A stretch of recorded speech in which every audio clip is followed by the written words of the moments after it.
Good morning student, कैसे हैं आप सभी। आज 5 सितंबर भी है, टीचर्स डे भी है, तो आप सभी को टीचर्स डे की बहुत बहुत हार्दिक शुभकामनाएं। दो चर में रैखिक समीकरण का एक छोटा वीडियो हमने बनाया था इसके पहले पार्ट में। आज उसी से संबंधित कुछ और बेहतरीन सवालों पर बात होगी। जैसा कि एक सवाल आपके सामने बोर्ड पर दिखाई दे रहा है, इसमें हमें एक कथन दिया गया है, एक स्थिति दी गई है और उस स्थिति को हमें रैखिक समीकरण के रूप में बनाना है। ठीक है, तो आइए देखिए सवाल क्या है। पहले सवाल को बढ़िया से पढ़ लेते हैं। एक ऑटो रिक्शा है कि किराए के रूप में पहले किलोमीटर के लिए 10 रुपए। ऑटो रिक्शा है, वो कह रहा है कि मेरा जो पहला किलोमीटर आप सफर करोगे उसके लिए मुझे 10 रुपए चाहिए। ठीक है ना।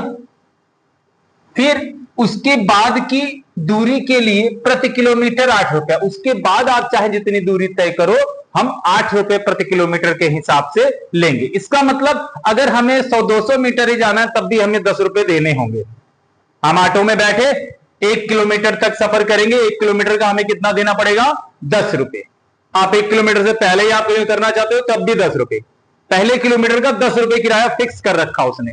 फिर उस पहले किलोमीटर के बाद आप जितनी भी दूरी तय करोगे उसका किराया कितना लगेगा? प्रति किलोमीटर 8 रुपए। जैसे आपने 5 किलोमीटर की दूरी तय की, कितने किलोमीटर की दूरी? 5 किलोमीटर की दूरी अगर आपने तय की है तो पहले किलोमीटर कितना दे दिया आपने? 10 रुपए। फिर बचा कितना किलोमीटर? 4 किलोमीटर। 4 किलोमीटर का किस रुपए के हिसाब से? 8 रुपए प्रति किलोमीटर के हिसाब से करोगे, कितना हो जाएगा? 8 चौक 32, 32 और 10 पहले दिया था, टोटल कितना किराया हो गया? 42 रुपए। हरी बात समझ में? तो ये स्थित है। इसने कहा यदि 1 किलोमीटर की दूरी आपने तय की हो और आपको 20 रुपए किराया देना पड़ा हो तो इस कथन को रैखिक समीकरण के रूप में व्यक्त कीजिए।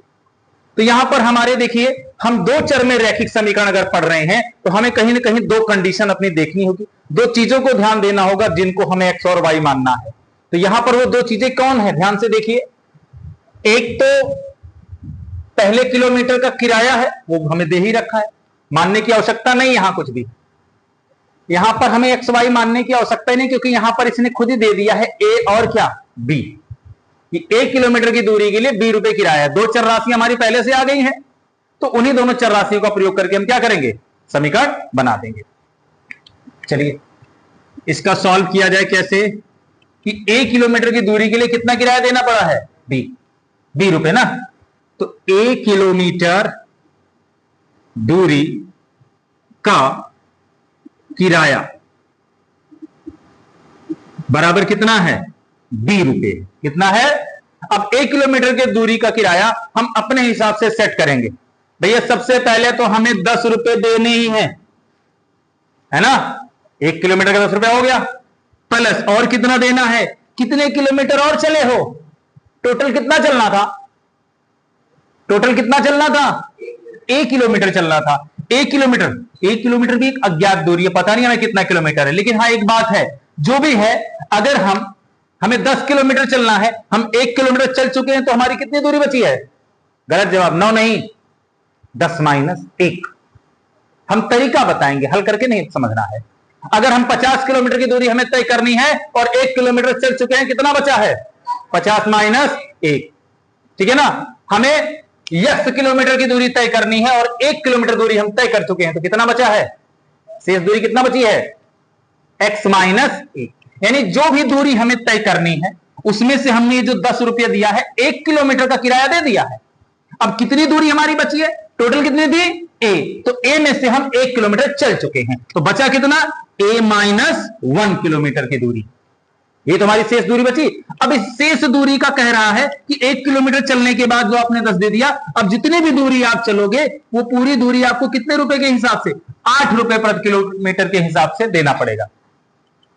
तो हमारी अगर 2 किलोमीटर की दूरी बची होती तो 2 × 8, 10 किलोमीटर दूरी बची होती तो 10 × 8। इतने किलोमीटर की हमारी दूरी बची है तो इतना × 8। ये टोटल हमारा किराया हो गया कि नहीं हो गया?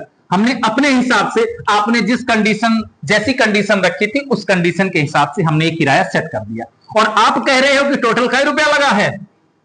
आपकी भी बात बराबर है, हमारी भी कोई गलत नहीं है। आगे बराबर बन गया समीकरण। थोड़ा सा सही रूप दे दीजिए इसको। 10 प्लस 8, ये जो गुणा में है किसके साथ गुणा में है? ए के साथ गुणा में है कि 1 के साथ? पूरे ब्रैकेट के साथ। तो 8 का गुणा पहले ए में कराइए, कितना हो जाएगा? 8 का गुणा 1 में कराएंगे, माइनस चिन्ह है, प्लस माइनस माइनस, माइनस कितना? 8 बराबर कितने के? बी को भी इधर उठा लाइए, बी बराबर यहां क्या बचेगा? याद है पहले वीडियो हमने बताया था कि बी यहां आया तो यहां 0 क्यों बचा? यहां 1 भी बच सकता है। कब? जब इसको ये मान के चलेंगे कि इसमें गुणे 1 है और बी को हम इधर, बी का संबंध 1 के साथ गुणा का है तो उधर लाएंगे, क्या हो जाएगा? भाग का। लेकिन अभी हम ये नहीं मान रहे, अभी क्या मान रहे हैं कि बी जो है हमारा, इसमें क्या जुड़ रहा है? 0 जुड़ रहा है। तो बी को जब इधर लाएंगे तो इधर घटेगा इसमें से और यहां पे क्या बचेगा? खाली 0। अब यहां पे देख लेते हैं, 8a सबसे पहले लिखो, पहला चरराशि वाला। फिर दूसरी चरराशि कहां है? Minus b। संख्याएं दो जगह है, प्लस का 10 है और माइनस का 8। तो नियम क्या बता रखा है? समान चिन्ह जुड़ते हैं और विपरीत चिन्ह घटते हैं। उत्तर में उसी का चिन्ह आता है जो सबसे बड़ा होता है। तो भैया समान चिन्ह है कि विपरीत चिन्ह है? अरे तुम प्लस के हो, हम माइनस के हैं, कहां समान है? तो समान नहीं है तो विपरीत हो तो घट जाओ। घटाया हमेशा बड़े में से छोटा ही जाएगा, चाहे प्लस माइनस का भी। प्लस माइनस की कोई टेंशन नहीं, खाली इतना देखा करो कि जुड़ेंगे कि घटेंगे दोनों। तो 1 प्लस का 1 माइनस का घटेंगे पक्का है। ठीक है, 10 में से 8 घटा दिया, कितना बचा? बड़ा कौन था? 10। 10 का चिन्ह क्या था? प्लस। तो यहां भी उत्तर में क्या आएगा? प्लस। बराबर कितना? ये रहा हमारा वो रैखिक समीकरण जिसको बनाने के लिए सवाल में हमें कहा गया। ठीक है, क्लियर है सबको? Okay, next question.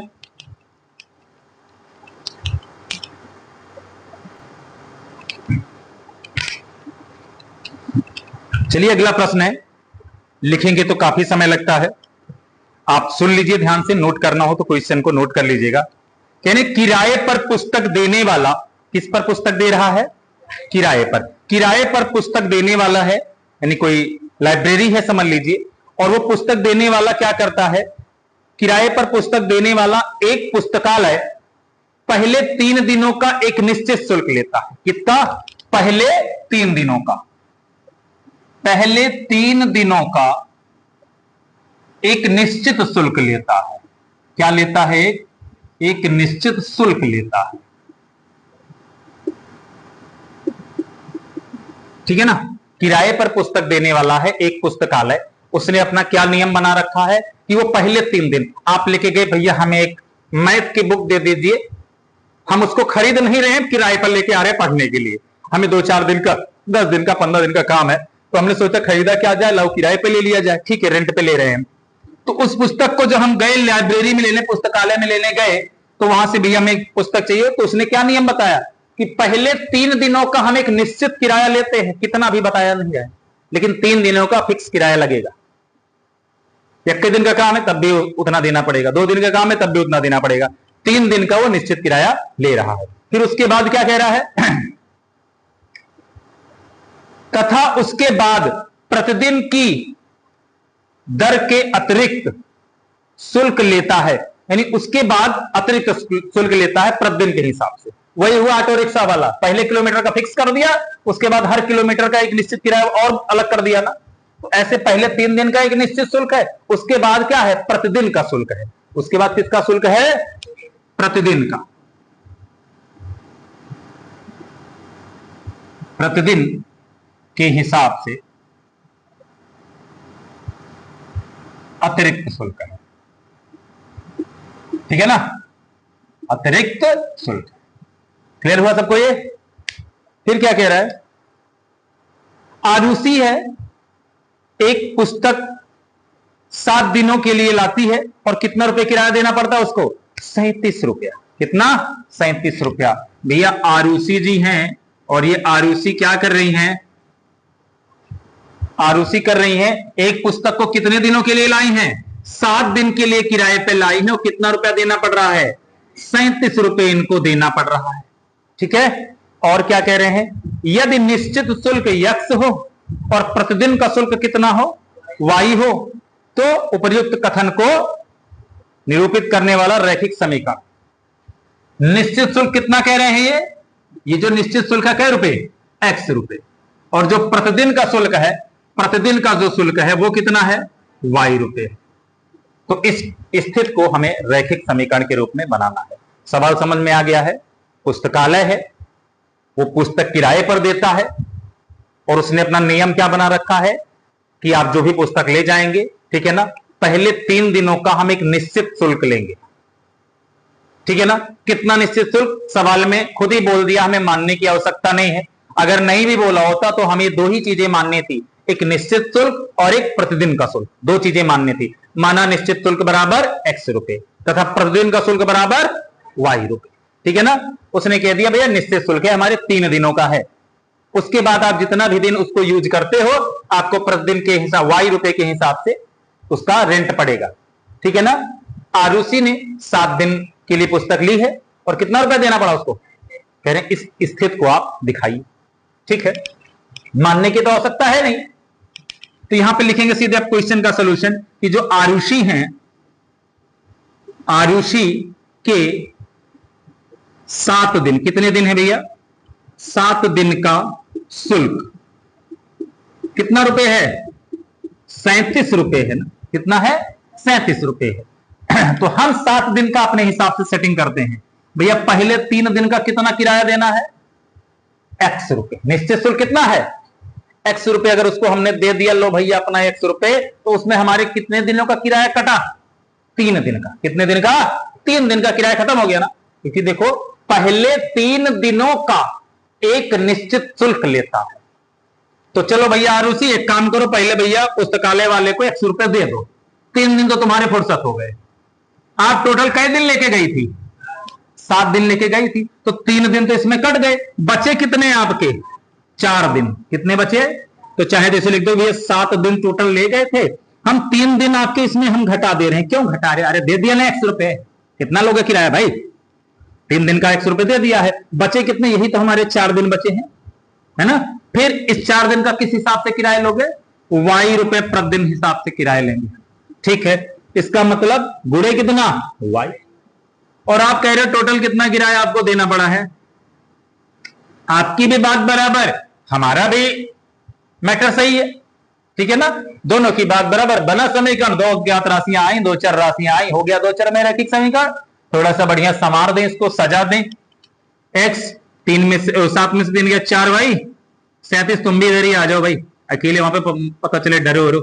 बन गया आपका ये 2 चर में रैखिक समीकरण। समझ पाए सब लोग? कोई दिक्कत? चलिए बढ़ते हैं अगले सवाल की ओर। देखिए, यदि ध्यान से सवाल को सुना करिए आप चाहे तो पहले कॉपी में नोट कर लीजिए। हम सवाल को बोल देते हैं। यदि अंश में 1 जोड़ दिया जाए तथा हर में से 1 घटा दिया जाए। यदि अंश में क्या किया जाए? 1 जोड़ दिया जाए तथा हर में से 1 घटा दिया जाए, तब भिन्न 1 प्राप्त होती है। कितनी भिन्न मिलती है हमें? 1। हमें 1 भिन्न प्राप्त होती है। कह रहे हैं उपरोक्त सूचना के लिए रैखिक समीकरण दीजिए। तो क्या करना है? पहले तो हमें एक भिन्न चाहिए, और भिन्न अगर चाहिए तो भिन्न में क्या होता है? अंश और हर होता है, ठीक है ना। तो माना अंश बराबर x, माना किसी भिन्न का, माना किसी भिन्न का अंश, माना किसी भिन्न का अंश बराबर कितना? x है, तथा भिन्न का हर, भिन्न का हर कितना मान लेते हैं? y। तो भिन्न बराबर कितनी हो जाएगी बताइए भाई? अंश बटे हर, यही तो भिन्न होती है हमारी। x बटे कितना? अब प्रश्नानुसार, किसके अनुसार? प्रश्नानुसार। क्यों लिखते हैं प्रश्नानुसार? अरे भैया हम अपने मन से कुछ नहीं कर रहे हैं, जो आपने सवाल में कंडीशन दी है, जैसा बताया है, जैसा भी निर्देश आपने दिया है, उसी के अनुसार हम चीजों को लिख रहे हैं। इसलिए क्या लिखते हैं? प्रश्नानुसार, प्रश्न के अनुसार। क्या कह रहा है प्रश्न के अनुसार? अभी हमने सवाल बोला था कि यदि, पहले तो भिन्न लिख लिया हमने, हाँ भाई मैदान में आगे लीजिए, इनको क्या करना है बताइए। कह रहे यदि अंश में 1 जोड़ दिया जाए, जोड़ दिया, कोई दिक्कत नहीं, जो कहो वो करेंगे। फिर हर में से क्या किया जाए? पढ़िए, हर में से 1 घटा दिया जाए। लो हर में से 1 घटा दे रहे हैं, अंश में 1 जोड़ दे रहे हैं, हर में से 1 घटा दे रहे हैं, तो फिर क्या हो जाता है? कह रहे हैं भिन्न 1 प्राप्त होती है। इसका मतलब भाई सही कह रहे होंगे आप, तो सवाल वाले हैं, जो कहेंगे हम मानेंगे उसको। लीजिए, हमने अपनी एक भिन्न मानी थी, उसके अंश में एक जोड़ दिया और उसके हर में से एक घटा दिया, और बराबर किस भिन्न के हो गई? कहोगे एक तो भिन्न नहीं। अरे काहे नहीं भिन्न है भैया लोग, जिसका कोई नहीं उसका खुदा होता है। ये देखिए, जब बटे में कुछ ना हो तो हम एक लिख सकते हैं ना, ये भिन्न ही है, इसका कोई फायदा नहीं है, तो उसको आप समझते रहिए, एक लिखा जाएगा। बराबर आए, दो चर राशियां आए, बन गया समीकरण। बस वही इनका सजना संवरना बाकी है, पूरे कीजिए।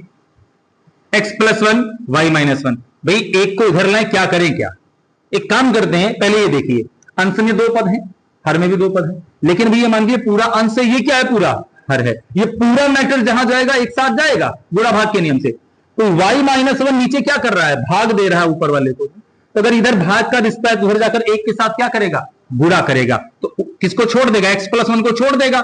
इधर एक के साथ कोई भी दुनिया में गुणा करो, कोई फर्क नहीं पड़ता, उतना ही रहता है।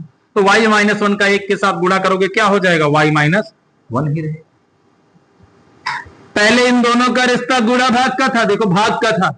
अब इस समय इन दोनों का रिश्ता हम प्लस माइनस अर्थात जोड़ घटाव के साथ कर सकते हैं। तो x यहां है, y इधर आ जाओ भाई, इधर प्लस के इधर क्या हो जाओगे? इधर प्लस एक पहले से था, माइनस एक को बुला रहे भाई, तुम भी आ जाओ, अकेले मत रहो वहां पर, है ना, डर रहोगे। माइनस एक इधर आकर क्या हो जाएगा? क्या बचेगा यहां पर? बात जब प्लस माइनस के रिश्ते से लाए हैं तो जीरो बचेगा, गुणा भाग के रिश्ते से लाए होते तो एक बचता। ये याद रखना हमेशा। x माइनस वाई भाई याद तो अलग अलग है, हाँ संख्याएं दो बार हैं, यहां भी प्लस एक। समान चिन्ह जुड़ते हैं, विपरीत चिन्ह घटते हैं, उत्तर में उसी का चिन्ह आता है जो बड़ा रहता है। प्लस एक दोनों समान चिन्ह, प्लस 2 हो जाओगे, और ये हो गया हमारा आंसर। ठीक है, चलो बढ़ते हैं अगले सवाल की ओर। कह रहे हैं यदि 3 कामा के रैखिक समीकरण 2x प्लस वाई माइनस 4 बराबर 0 का हल है, तब k का मान ज्ञात कीजिए। क्या कह रहे हैं? पढ़िए एक बार सवाल को। यदि, बोलिए सवाल बोलिए। यदि 3 कामा k, 3 कामा क्या है? k है।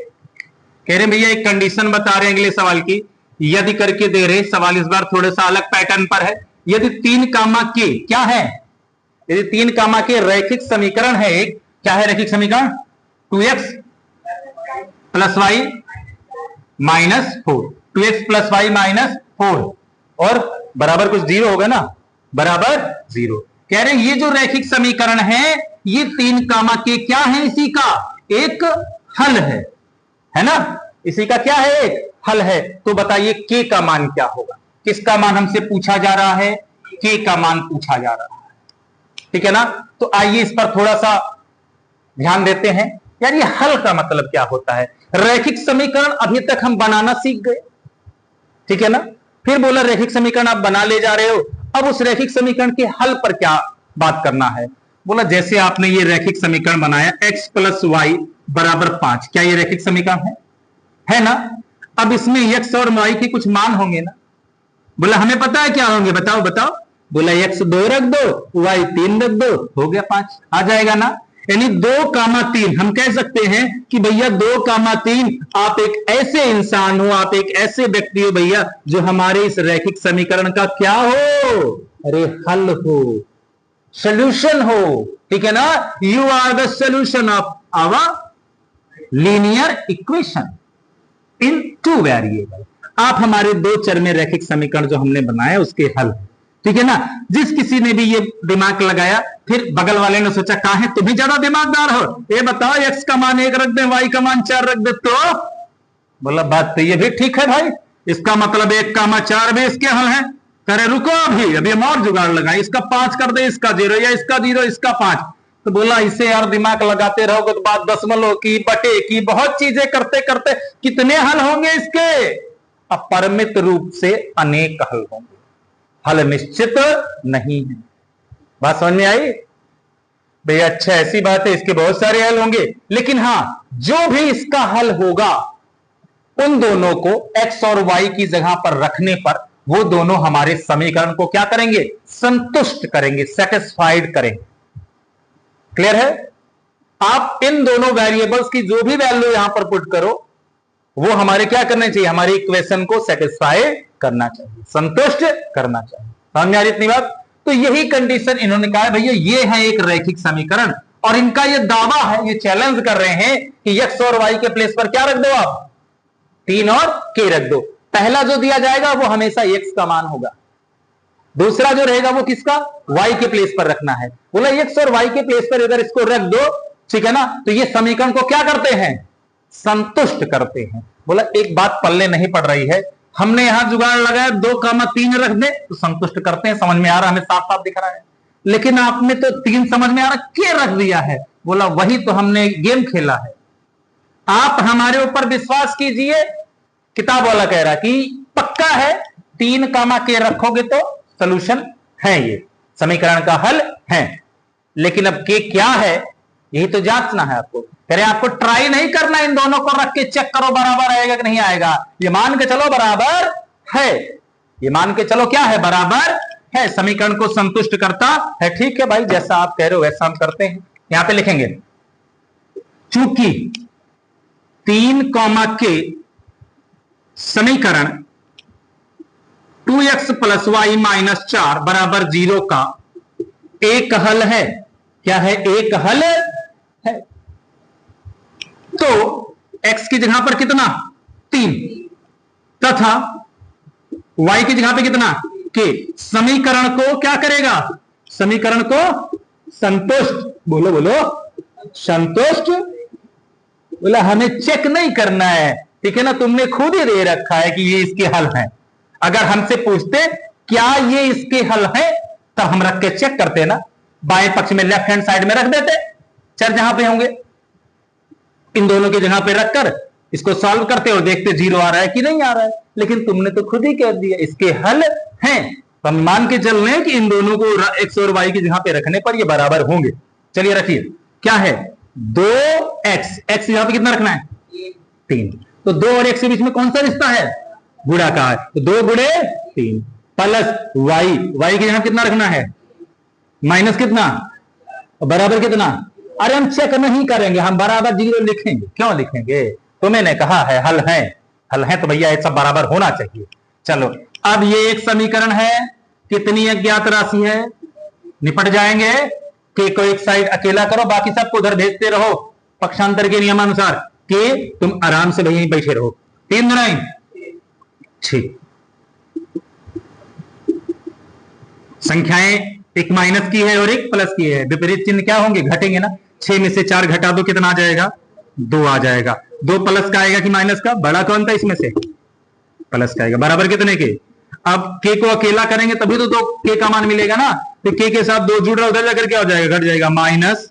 तो भैया ये है आपका के का मान, के बराबर कितना आ गया, इसका मतलब 3, -2 इस समीकरण का सही हल था। चलो और रख के चेक कर लेते हैं, पता लगे झूठे भौकाल बना रहे हो तो। क्या था समीकरण भैया आपका, 2x + y - 4 बराबर, आपने कहा था x का मान कितना रखें, 3, लो लिख दिया 3, बजाओ भी न। फिर k का मान कितना रखें, -2, कितना रखें, तो भैया y तो प्लस का था, तो प्लस माइनस क्या हो जाएगा, -2 -4। अब बराबर नहीं लिखेंगे, क्यों, चेक कर रहे हैं अभी 0 आएगा कि नहीं, आना चाहिए।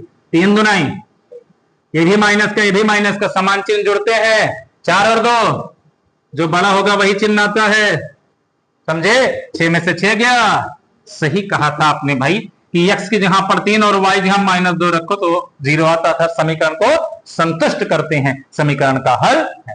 क्लियर है सबको, कोई डाउट नहीं है। नेक्स्ट क्वेश्चन की ओर बढ़े, आइए वीडियो पॉज करके आप क्वेश्चन को नोट कर लेंगे।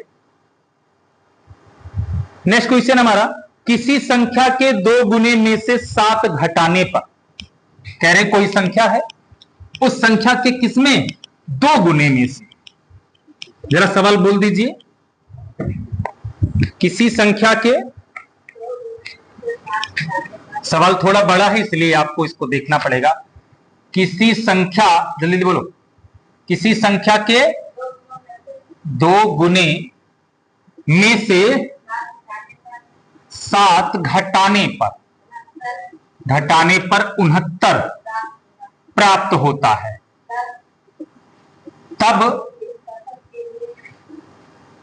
तब इस कथन के लिए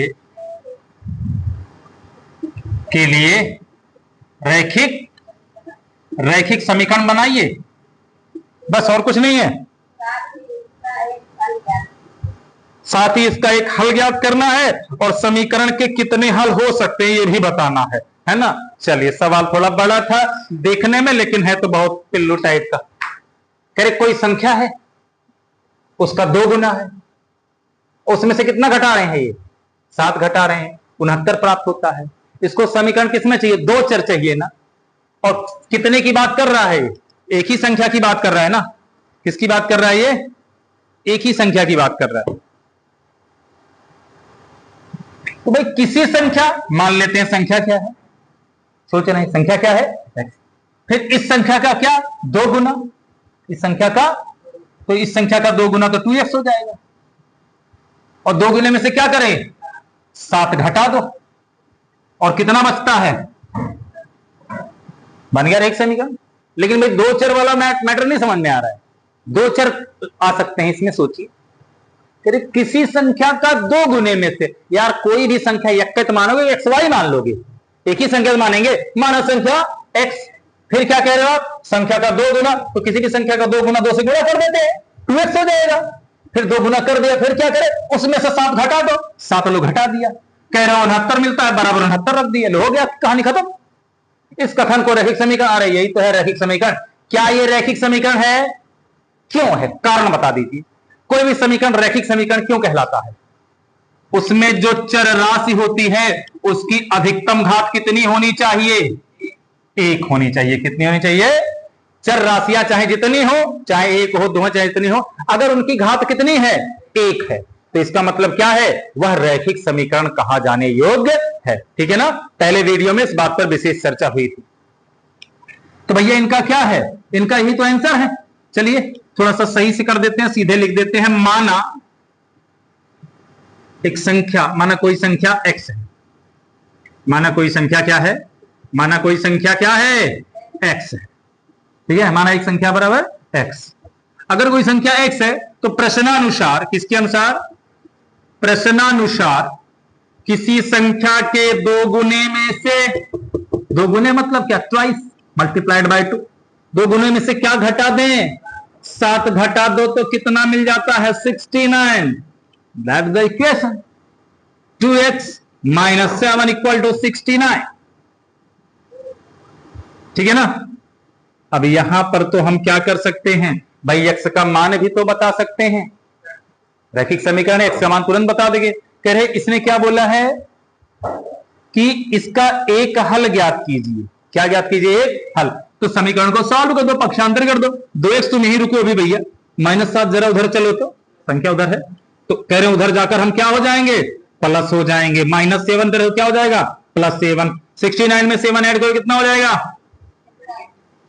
76। अब तो एक कह रहे हैं अब 2 को भी भगाओ हमारे पास से, 2 क्या कर रहा है आपके साथ में, गुणा कर रहा है ना, इधर जाकर क्या करेगा, x = 76 अपान कितना, 2 से डिवाइड कर दो इसको, कितना आ जाएगा, 38। तो x का मान कितना आ गया, 38 आ गया ना। उसने कहा था समीकरण का एक हल याद करो। ठीक है भैया, एक हल 38 है। बोला कितने हल हो सकते हैं, अब सोचो कितने, x के क्या और भी कोई मान निकल सकता है। हाँ, अगर 2 चर राशियां होती तो उनके अनेक हल होते, क्योंकि हम x का कुछ मान मानते, कुछ मान y का अपने हिसाब से सेट करते, तब दोनों का बैलेंस बनाते। लेकिन यहां पर तो एक ही महोदय है ना, इनका जो मान आया वही सही है, उसके अलावा और कोई मान संभव। ठीक है ना। तो इसके उत्तर में क्या बोलेंगे कि इन्होंने कहा था कथन को रैखिक समीकरण में कीजिए, हमने कर दिया है। कहा था एक हल ज्ञात कीजिए, हल ज्ञात हो चुका है। पूछा था और कितने हल हो सकते हैं, नहीं, और कोई भी हल नहीं हो सकते हैं। इस रैखिक समीकरण का सिर्फ और सिर्फ एक अद्वितीय हल होगा, unique solution, because it has only 1 variable, क्योंकि इसके पास क्या है, सिर्फ और सिर्फ एक चर राशि है। ठीक है ना, क्लियर सबको। तो ये थी आपके 2 चर वाले रैखिक समीकरण की जो पहली एक्सरसाइज रहती है, जिनमें हमें इस प्रकार के प्रश्न पूछे जाते हैं। स्थितियां दे करके हमसे रैखिक समीकरण बनवा रहा था। हमने उन चीजों को सॉल्व किया और आइए कुछ और सवालों की तरफ बढ़ते हैं। आपकी एनसीईआरटी में आ जाते हैं। एनसीईआरटी में आपका दूसरा क्वेश्चन में काफी चीजें दी गई हैं कि मानक रूप के बारे में बताइए। मानक रूप के रूप में समीकरणों को लिख करके एबीसी के मान बताइए। एबीसी के मान बताइए। आइए देखते हैं। सबसे पहले दो चर में रैखिक समीकरण के मानक रूप पर चर्चा कर लेते हैं। दो चर में रैखिक समीकरण का मानक रूप, ठीक है ना। क्या लिखेंगे? Standard form of linear equation in two variables. Standard form of linear equation in two variable. दो चर में रैखिक समीकरण का स्टैंडर्ड फॉर्म क्या है, मानक रूप क्या है? देखिए, दो चर लेके आओ, पहले पकड़ लाओ दो चर को। जहां जंगल में घूम रहे हो, मेन फेमस यही है, पकड़ लाए। अब क्या करें? बोले x को अगर अकेला लिखोगे उसका गुणांक कितना माना जाएगा? एक। इसका कॉफिशिएंट कितना है? अंग्रेजी में कॉफिशिएंट, हिंदी में गुणांक। इसका कॉफिशिएंट एक है। बोला बाय द वे 0 हो जाए तो एक तो अचर है ना। बोला एक काम को, अगर ये चांस है तो लिख देते हैं a, y के साथ भी यही कंडीशन है, लिख देते हैं b। दो चर हो गए, एक ही अचर जरूर जुड़ा रहता है कोई ना कोई, तो उसको क्या मान लेते हैं? c। यहां भी प्लस, यहां भी प्लस, बराबर कितना? 0। लेकिन यहां पर एक कंडीशन है। क्या कंडीशन है? ए पर हमें भरोसा नहीं है, कब धोखा दे जाए, कब वो हो जाए 0। और इनके 0 होते हमारे x भी क्या हो जाएंगे? तब तो हमारी एक चर राशि बचेगी, है ना। तो भैया भरोसा नहीं है तो हम शर्त लिख, जहां a कभी भी 0 के बराबर नहीं होना चाहिए तथा b भी कभी भी 0 के बराबर नहीं होना चाहिए। क्यों? क्योंकि हमारा ये जो दो चर में रैखिक समीकरण लिखा है, इन दोनों चरों का वजूद किस पर टिका हुआ है? ए और बी पर। ये 0 हुए तो पूरा समीकरण सत्यानाश हो जाएगा। तो भैया आप दोनों 0 नहीं होने चाहिए। समझ की बात? ठीक है। ये कंडीशन हमें बोला। सी के बारे में कुछ नहीं। अरे सी मर जाए हमसे क्या मतलब है? हमारे दो चर जिंदा रहे बस। दो चर में रैखिक समीकरण दुनिया में लोग उन्हें कहेंगे, अरे तुम हो तो ठीक है, ना हो तो भी ठीक है। समझ पाए ना? चलिए, ये है मानक रूप। अब हमें कई सारे सवाल इधर उधर करके तमाम उसमें अपना 3-5 लगा करके देंगे। अब बोलेंगे इसको मानक रूप के हिसाब से लिखिए और किसका मान बताइए? ए बी सी का मान बताइए। ठीक है, बताओ कौन सा बड़ा दिखा रहे हो क्या? लो, बार बार लगा के दे दिए। 2x + 3y। बोलो पहला सवाल बेटा। 2x + 3y बराबर 9.35। ठीक है ना? बोलो लो। अब बार देखते ही तुरंत बच्चे डर, बार लगा दिए हैं। अरे तुम्हारे सर में बार है, उसके भी बार है, क्या दिक्कत है? बार से कौन सी दिक्कत है भाई? बार लग गया इस पे तो। बोला ये मानक रूप में कैसे आएंगे? बोला x तुम्हारा एक साइड में है, y भी बगल में है, ये c वाला पद है जो उधर जाके घूम रहा है, लेके आओ इधर इसको, बुला के लाओ। ठीक है भैया, प्लस माइनस के नियम से लाएंगे, इधर आकर माइनस में हो जाएगा। बोलो, हो गया। अब इसकी तुलना मानक रूप से कर लो। ax + by + c से क्या करने पर? तुलना करने पर। क्या करने पर? तुलना करने पर। तुलना कर ले रहे हैं तो भैया x का गुणांक कितना है? 2। x का गुणांक क्या होता है? a ना। तो a का मान कितना है? a बराबर 2 और b बराबर लो। b बराबर कितना है? 3, है ना। b बराबर कितना है? 3। जरा c बराबर बताओ कितना है? बोला हम तो प्लस का c होता है। प्लस तुम्हारा ही चचेरा भाई माइनस है, टेंशन ना लो। माइनस में है तो माइनस में ही लिखेंगे। माइनस कितना? बोले बात समझ में नहीं, आपने तो प्लस में कहा था। अरे यार काहे टेंशन ले रहे हो? इसको ऐसे भी समझ सकते हैं ना। 2x + 3y + -9.35। लो, अब खुश हो। प्लस से प्लस की तुलना हो गई। प्लस सी क्या था? -9.35। क्लियर है?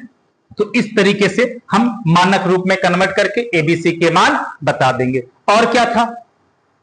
और देखा कोई है बवाल सा? दूसरा x - y - 5। बोलो जरा इसको तो।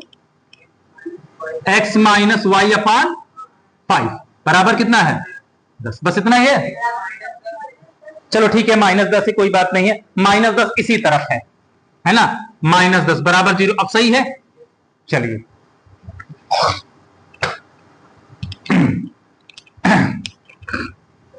अब देखिए यहां पर बोला ठीक तो है, क्या दिक्कत क्या है? मन गए तुम्हारा 5 वर्ष से गुड़ा करा लो, नहीं तो इसी पर उत्तर भी दे सकते हैं। बोले इसी पे कैसे दे सकते हो? काहे नहीं, लिखो जरा इनके नीचे ax plus by plus c बराबर कितने के? हाँ भाई x किससे गुड़ा हो रहा है तुम्हारा आजकल? 1 से, तो a का मान। हाँ भाई भाई तुम्हारा किसके साथ गुड़ा है? जरा यहां से हटो तो, जैसे हटेगा 1 आएगा नहीं आएगा? y यहां जगह 1 बटे और चिन्ह तो -1/5।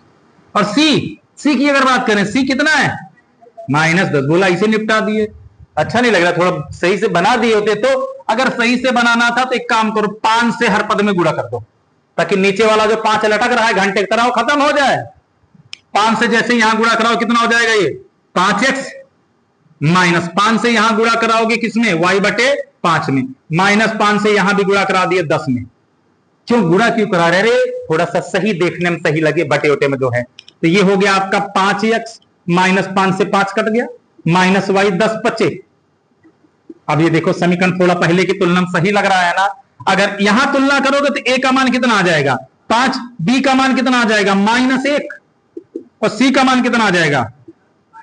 हम इस पे उत्तर दें, इस पे उत्तर दें, किसी की औकात नहीं है, गलत कर दे, दोनों ठीक है। ये थोड़ा अच्छा कायदे में लग रहा है, ठीक है ना, और थोड़ा स्मार्ट में लग रहा है। सन्न से लो एबीसी का मान, गलत है तो बताओ।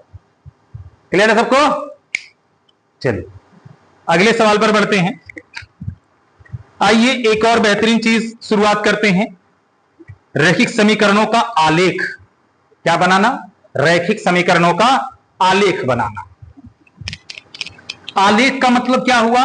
अभी आपने देखा जो भी हमें 2 चर में रैखिक समीकरण मिल रहे थे, उन रैखिक समीकरणों का हमने अगर उनके हल पर बात करें, उनके सॉल्यूशन पर बात करें, तो हमने कहा x का मान कुछ रखें, y का कुछ मान रखें। अभी देखो ब्रैकेट में इसी से कर रहे थे ना, 103 का k मिला था, k का मान -2 निकाले थे, याद है?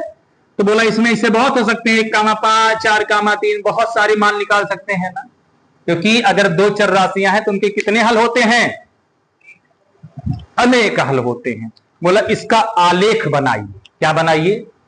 आलेख। अच्छा, आलेख का मतलब, आइए आलेख का मतलब ध्यान से समझिए। ये बताइए हम क्या बना रहे हैं? सभी लोग तुरंत जवाब दीजिए। क्या है ये? कार्तीय तल है। क्या है? कार्तीय तल है। इसे कहते हैं कार्टेशियन प्लेन। कार्टेशियन प्लेन, ये कार्टेशियन प्लेन है, अर्थात कार्तीय तल है। कार्तीय, ठीक है ना, कार्टेशियन प्लेन। ठीक, इस कार्तीय तल में हमारा ये क्या है? क्षैतिज है, और ये क्या है? ऊर्ध्वाधर है। जो क्षैतिज रेखा, इसे हम कौन सा अक्ष बोलते हैं? अपना एक्स अक्ष। बोलो दोनों तरफ एक्स नहीं, यहां पर एक्स डैश कर देते हैं। और ये जो ऊर्ध्वाधर है, ये क्या है? हमारा वाई अक्ष है। ठीक है ना? हमेशा जैसे कहते हैं भैया, अरे सही सोच रखा करो अपनी, हमेशा गलत है ना सोचा करो। सही मतलब राइट थिंकिंग रखो, राइट। तो जो राइट वाला है हमारा, वो क्या है? सही सोच, धनात्मक है। इसके दाहिनी ओर ये क्या है? ये देखिए जहां पर ये चौराहा दिखाई दे रहा है, ये चौराहा से दाएं मुड़ेंगे आप, अच्छी दिशा है, धनात्मक दिशा है। किसकी? एक्स अक्ष की। फिर सोच हमेशा ऊपर की रखो, ऊंचाई की रखो। अगर इस चौराहे से ऊपर की ओर जाओगे तो अच्छी सोच है, ये भी धनात्मक है। अरे भैया बाएं गए तो वही है, निगेटिव थॉट आ रही है दिमाग में। नीचे जा रहे हो मतलब तुम्हारी बर्बादी हो रही है, आजकल गिरते चले जा रहे हो। तो नीचे वाला माइनस और बाएं वाला माइनस, दहिना प्लस और ऊपर वाला प्लस। समझ में आया? ये क्या है? इनके धनात्मक अक्ष हैं, और क्या है? ऋणात्मक अक्ष हैं। एक्स अक्ष तो ये पूरा है, इसका ये जो है चौराहा, जिसे हम चौराहा की जगह अब क्या कह दें? मूल बिंदु। क्या कह दें? मूल बिंदु, ओरिजिन पॉइंट। क्या है ये? हमारा ओरिजिन पॉइंट, ये मूल बिंदु है। ठीक है ना? बोले इसको क्यों बताया? रेनी देकार्ते नामक एक गणितज्ञ थे महान। एक दिन वो चारपाई पे लेटते थे, हमेशा उनकी हर विचारधारा जो सोचते थे, किताब में हमने पढ़ा था वहां पर बकायदे उनके बारे में, कि उनकी ये सोच थी कि अगर आप किसी चीज के बारे में बहुत अच्छा सोचना चाहते हैं आराम से, तो लेट करके बहुत अच्छी तरीके से विचार आते। तो उन्होंने लेटे लेटे एक दिन पूरे कार्तीय तल के बारे में सोच दिया कि मान लीजिए कोई बिंदु है है ना, इसको हमें कहीं दिखाना है तो इसको कहां दिखाएं, तो उन्होंने कार्तीय तल का निर्माण कर दिया, ठीक है ना। और ये है वो कार्तीय तल, ये है आपका मूल बिंदु।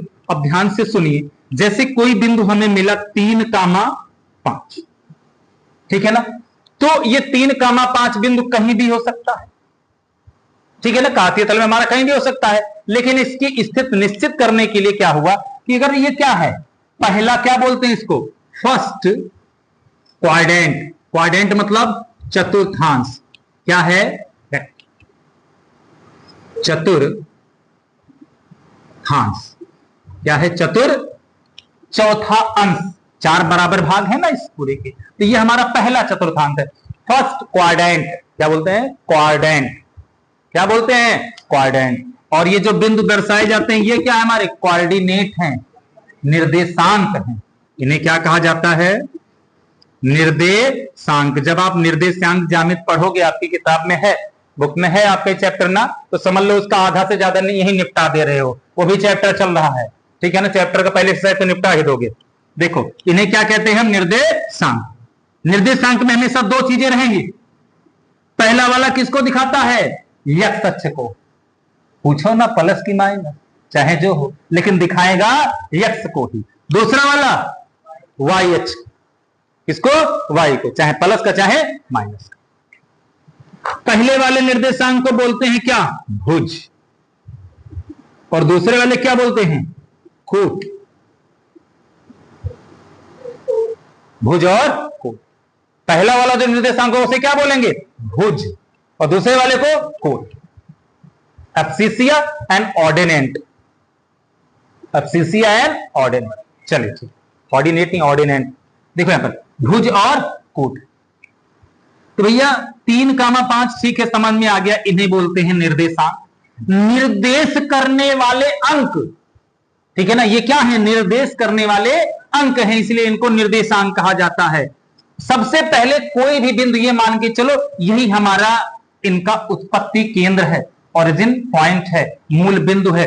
कोई भी बिंदु अगर कहीं चलना शुरू करेगा तो समझ लो सबसे पहले यही जन्म लेता है, और यहां से पहले एक्स अक्ष पर दौड़ता है, फिर किस पर, अब चाहे एक्स अक्ष पर दौड़ना हो उसको माइनस में भी जा सकता है, यानी सबसे पहला कदम जो वो रखेगा कहां पर, एक्स अक्ष पर, ये नियम है। अगर वो ना रखना चाहे तो 0 ही रखे, लेकिन लिखा जाएगा पहले एक्स अक्ष वाला, फिर उसके बाद वाई अक्ष वाला। इतनी बात समझ में आई। चलो 3,5 को जरा दर्शाइए, ये पहला चतुर्थांश है, ये क्या है, दूसरा, हमेशा याद रखना यही शुरू होगा दूसरा, ये सेकेंड है, ये क्या है, तीसरा है, और ये क्या है आपका, एक लोग गुस्सा हो गए, कहा है इसको पहला बना दिया, तुम्हारा रिश्तेदार था क्या, पहला यहां शुरू किए थे, यहां शुरू किए होते, कहे वहां शुरू कर दिए, पहले गणितज्ञ तक लोग वहीं शुरू किए थे, वही मान के चल रहे हो। अरे नहीं भैया, उन्होंने भी कुछ सोच के ही पहला बनाया होगा। जरा देखिए इस खाने की विशेषता, इस चतुर्थांश, इस क्वाड्रेंट की क्या विशेषता है, इधर भी प्लस है, इधर भी प्लस, इसकी 2 बाउंड्रियां जो है दोनों क्या है, प्लस है ना। फिर यहां पर ये वाला तो प्लस है, लेकिन ये वाला माइनस में हो गया, इधर तो सबसे गन्हार दिख रहा है, ये भी माइनस, ये भी माइनस, और इसमें ये तो प्लस है लेकिन नीचे, तो एकमात्र चतुर्थांश ऐसा है जिसके दोनों बाउंड्री क्या है, प्लस में, एक्स अक्ष भी धनात्मक, वाई अक्ष भी धनात्मक। इसका मतलब जो निर्देशांक आप दोनों अगर धनात्मक दे रहे, पक्का वो कहां जाएगा, पहले में। पहले में हमेशा आपको जो भी निर्देशांक मिलेंगे वो कैसे मिलेंगे, दोनों ही धनात्मक होंगे, लेकिन दूसरे में एक्स पे चलना मजबूरी है, तो पहला माइनस हो जाएगा, और दूसरा क्या है, वाई का प्लस। तीसरा एक्स पे चलेंगे पहले वो माइनस, वाई पे चलेंगे वो भी माइनस। चौथा पहले एक्स पे चलेंगे तो प्लस है, लेकिन फिर वाई पे जाएंगे तो, समझ में आ गया। तो निर्देशांक को देखते ही, जैसे हमने पूछा चलो बताओ -5,3 किस चतुर्थांश में है, किसमें है, दोस्त, देख रहे हो, उसका चिन्ह देखते ही माइनस प्लस, माइनस यहां गया, प्लस है दूसरे। निर्देशांक लिखेंगे जैसे आप तुरंत बता दोगे वो किस चतुर्थांश में है, ठीक है ना। अब उस चतुर्थांश में किस जगह है, ये बात डिसाइड करने के लिए आइए हम आपको बताते हैं। 3,5 है, तो सबसे पहले एक्स अक्ष पर 3 मात्रक दूरी, बोला kilometre, metre, centimetre, hectometre, decametre, क्या चलाएं, बोला कुछ ना चलाओ, खाली लिखो मात्रक, क्या लिखो? मात्रक। हम 3 यूनिट डिस्टेंस इस पर कवर करेंगे, यूनिट डिस्टेंस, ठीक है ना। मात्रक, 3 मात्रक की दूरी हम कहां चलेंगे इससे पहले? एक्स अक्ष पर। तो अंदाज कैसे कर लो, वैसे तो ग्राफ पेपर होता है बढ़िया, ठीक है ना, उस पर खाने बने रहते हैं, उसमें हम सेट करते हैं। यहां ग्राफ नहीं है तो ऐसे ही काम चलाते हैं। कितना है? 3। तो अंदाज लेते हैं 1, उतना ही यहां भी 2, और ये कितना? 3। 3 पहुंच गए भैया, एक्स अक्ष पर 3 पहुंच गया। अब क्या करें? अरे वाई पर भी जाओ ना, कितना? 5। बोला यहां से जाएंगे तो मिल नहीं पाएगा, ग्राफ होता तो 5 चढ़ जाते, ग्राफ नहीं है तो यहां से देख लेते हैं। 1 2 3 4 5 पहुंच गए। फिर इसके सिधाने पे देखो लाइन जरूर होती ग्राफ में, तो कहां पहुंचते? लगभग ऐसे पहुंचते सीधे। और अगर यहां पर 5 पहुंचे तो इसके सिधाने पर कहां पहुंचते? यहां पहुंचते। मिल गया, टकराव हो गया, मिलन हो गया। जहां मिलन हुआ वही बिंदु क्या कहलाया? 3,5, 3,5। ये क्या है हमारा? यही वो बिंदु है जिसका निर्देशांक क्या लिखा जाएगा? क्यों? ये बिंदु और कहीं नहीं हो सकता। अरे ढूंढ लो, टार्च वार्च बढ़िया हाइलोजन जला लो, बढ़िया फोकस कर लो, यही वो जगह है जहां पर 3,5 पाया जाएगा। समझ पाए? चलो ठीक है, जरा और कुछ दिखाओ। ये वाला -5,3 को दिखाओ। तो माइनस तो खाली ये बताएगा कि एक्स अक्ष की धन दिशा पे चलना है कि ऋण दिशा पे चलना है। हमारी बात समझ में? तो -5 है, पहला वाला एक्स अक्ष पे चलना होता है। माइनस से मतलब पहला कहां चलना है? एक्स अक्ष की ऋण दिशा पर, नेगेटिव डायरेक्शन। तो ये देखो एक्स अक्ष की ऋण दिशा है। चलो 5 दूरी पे चल लेते हैं। 1 2, ऐसा ना करना 1 यहां करो, दूसरा इतना लंबा मारो, है ना, जो दूरी चलना बराबर चलना। 1 यहां पर हो गया, दूसरा यहां पर, तीसरा, चौथा और ये 5। 5 यूनिट दूरी चली आए हम। अब 5 यूनिट दूरी जब यहां पर चल चुके हैं हम, कितनी दूरी? 5। बोला -5 चलनी थी। अरे बता दिया ना, यहां पे प्लस माइनस जो भी देखना वो केवल आपको बताएंगे किस दिशा में जाना है। एक्स अक्ष की धनात्मक ऋणात्मक बताएंगे, वाई अक्ष का धनात्मक ऋणात्मक बताएंगे, ठीक है ना। ठीक है, 5 दूरी भाई, -5 था। एक्स अक्ष की ऋण दिशा पर 5 दूरी हम चल चुके हैं, 5 मात्रक की दूरी। फिर वाई पर कितना जाना है? 3। 1 2 3।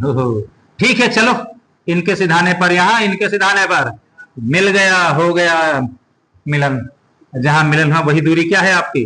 -5,3। ये है वो कोऑर्डिनेट, देख रहे हो।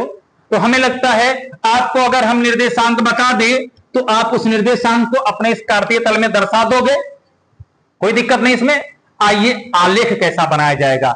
आपने देखा एक चीज हमने जो पहले वीडियो में आपको बताई थी, जैसे ये हमारा 2x + 3y - 5 = 0, ये हमारा कोई रैखिक समीकरण है, या आपकी बुक का ही रैखिक समीकरण ले लेते हैं ताकि क्वेश्चन सॉल्व भी होता रहे। चलिए, पहला है आपका x + y बराबर कितना? 4। x + y बराबर 4। पहला समीकरण हम आपका ले लेते हैं, x + y बराबर 4। ये सारी चीजें आप वीडियो पॉज करके देख लीजिएगा, ठीक है।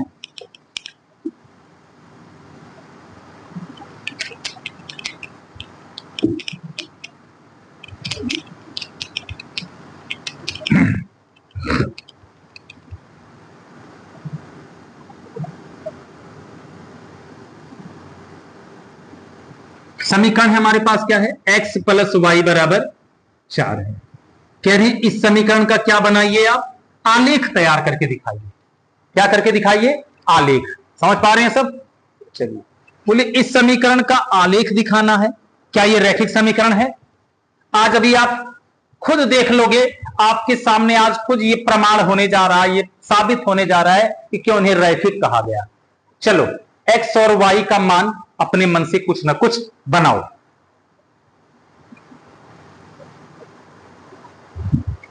देखिए, हम सबसे पहले एक फिल बना लेंगे यहां पर सारणी से।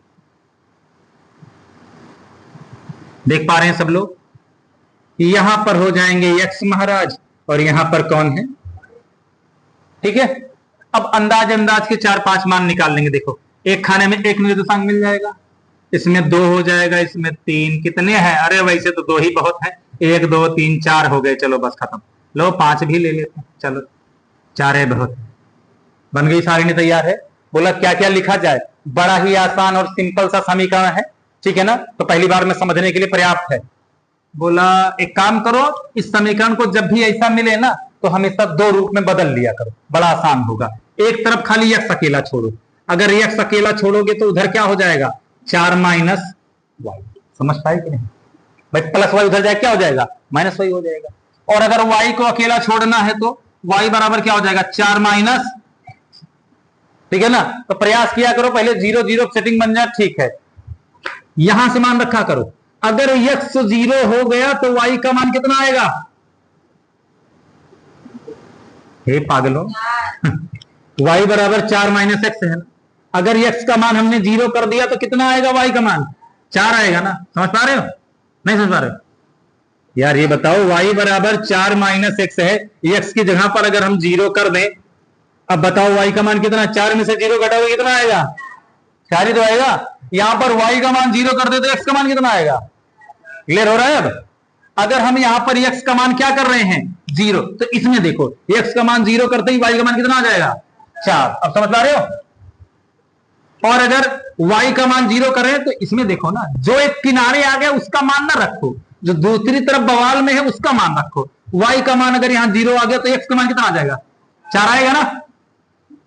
y का मान 0 तो x का मान कितना, देखो 2 मान मिल गए ना। अंदाज के ही रखना है, तुम रखोगे अपने हिसाब से, तुम रखोगे अपने हिसाब से, आप सभी रखोगे अपने अपने हिसाब से। बात समझ पाई। चलो और कुछ रखा जाए। y हमारा मन कर रहा है तुम्हारा मान 2 रख दे, कितना रख दे, तो x का मान कितना आ जाएगा, 4 में से 2 घटाना पड़ेगा, 2। ओहो हो, अगर y का मान 2 रखोगे तो x का मान भी कितना, ठीक। चलो कुछ और बताओ, कितना रखना है x का मान, जो कहो वही 3। अगर x का मान आपने 3 रख दिया तो y का मान कितना आ जाएगा, 4 माइनस 3 कितना आएगा, 1 आएगा ना। y का मान 1 आ गया कब, जब x का मान आपने क्या रखा, 3, ठीक है ना। तो ऐसे हम सेटिंग करके अपने 2 3 4 निर्देशांकों को प्राप्त कर लेते हैं। क्या क्या निर्देशांक मिले, ध्यान से देखिए। यहां पर पहला निर्देशांक क्या मिला है, 0,4। दूसरा क्या मिला है, 4,0। नीचे से मत लिख लेना क्योंकि पहले x का होता है फिर y का, पहले भुज फिर कूट। दूसरा क्या, और क्या अगला, 2,2। और क्या है, 3,1। ओहो, 1 2 3 4 4 निर्देशांक हमने अपने एक समीकरण से बना लिए। और भी बन सकते थे, बोलो। चल, कम से कम 2 या 3 तो जरूर बनाया करो, क्योंकि अगर एक रेखा खींचनी है ना तो कम से कम 2 बिंदु तो चाहिए ही, उन दोनों को मिलाते ही रेखा खींचेगी, ठीक है ना। तीसरा हो जाए तो और बढ़िया हो, तो 2 से कम ना लिया करो, कम से कम 2 3 4, ठीक है। चलो सबसे पहले किसको दर्शाना है, अब 0,0 मतलब पहुंच जाओ। हाँ भैया, कहां चलना है, यह सच पर 0 चलोगे ही नहीं, ठीक है। यहीं हम बैठे रहेंगे भाई, आगे को कदम नहीं रख सकते, x पर रख सकते कोई एक भी कदम। y पर कितना जाए, प्लस वाले पर ना।